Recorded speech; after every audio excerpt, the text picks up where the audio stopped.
Anything anybody wants me to demonstrate while I've got some extra clay here? All done? Rolling a lip. Rim.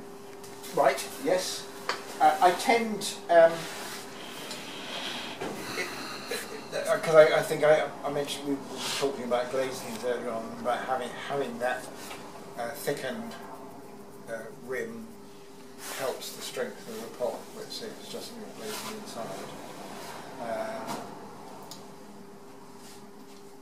But on most things now, what I would do is I would leave the clay simply thick at the top.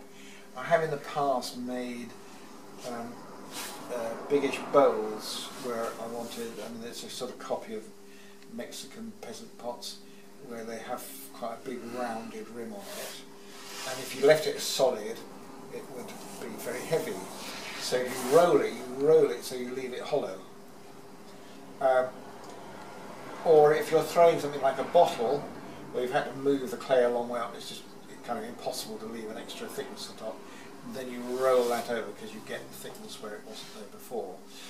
But it can be a disadvantage when you're raw glazing things because you've got this clay and you've closed it over on itself. And if this isn't really well joined, which it often isn't if you've got a surface of slurry on it, it'll then have a tendency to come apart when you raw glaze it. But I will do one also. Yeah, last year. So they like. It's usually it's not raw glaze. With my little mixing bowls, I've simply just left the clay thick at the top. I haven't rolled those, but it's an attempt to make a bowl with a rolled rim on it. So you can have a kind of more generous rim if you roll it, can't you? And it's all rounded. I think it depends very much on the form that you're doing it on.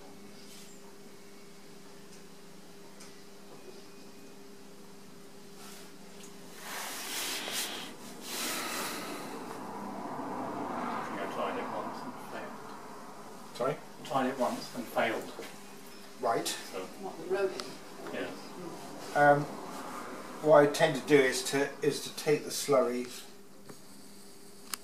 off that bit so that rolls it off.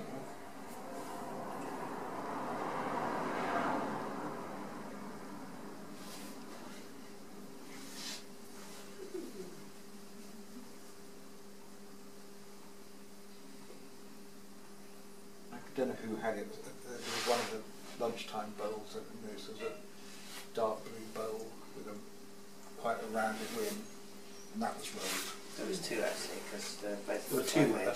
Yeah. What was the other one? The one I was using with chino in it. It has a thinner rim, but it was also rolled. Well, that's one of yours. Yeah. Yes. So was the blue one. Oh, you know, No, you no, mean no, the blue one one. with the foot? Because the blue one I made also had a rolled rim. Ah, right. So there were 3 rolled ribs were there up there. Yeah, at least.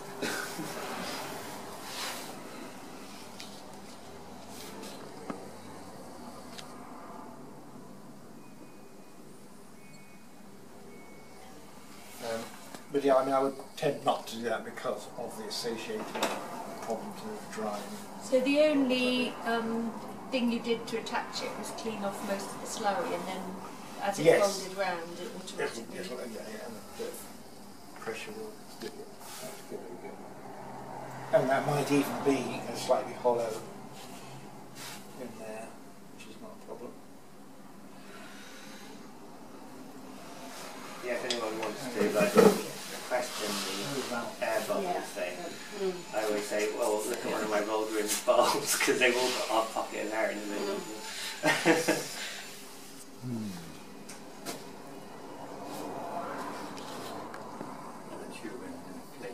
I think Johnny, he takes the air out, doesn't he, when he rolls those rims?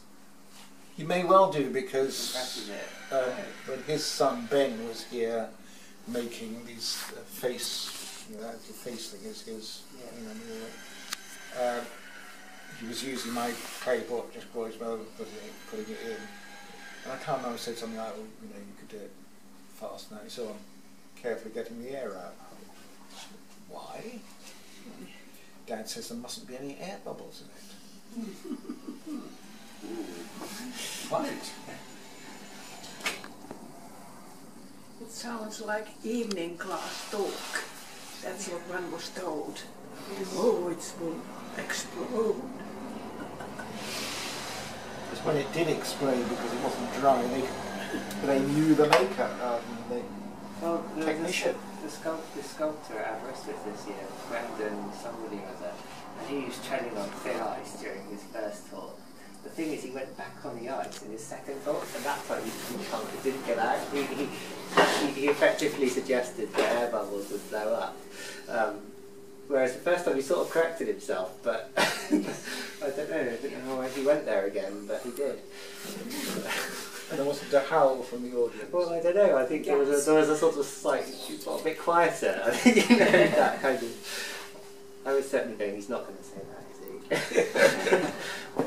Yes. But when you said that Johnny Spots, he takes the air out of a rolled rim, how does he do it? Well, I think it's the way when he rolls it over, he sort of squashes it. Yes, so you kind of push in more from the rather than kind of tucking that in like so. He kind of pushes it from there. Yeah. And down, so he gets a thickness that he can then round. I think. Yeah. And I have seen people who've made them, they then poke a hole in it.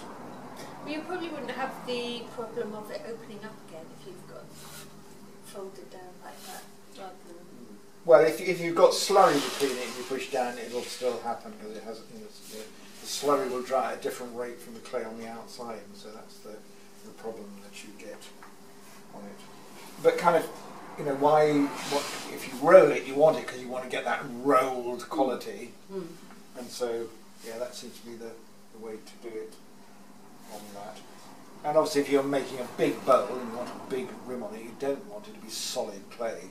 So rolling it over with the air inside is a good idea. And where you might, on a bigger one, put a hole in it is because as it's shrinking, it's airtight, and that air is being compressed. And if there's enough air, that can cause it to crack.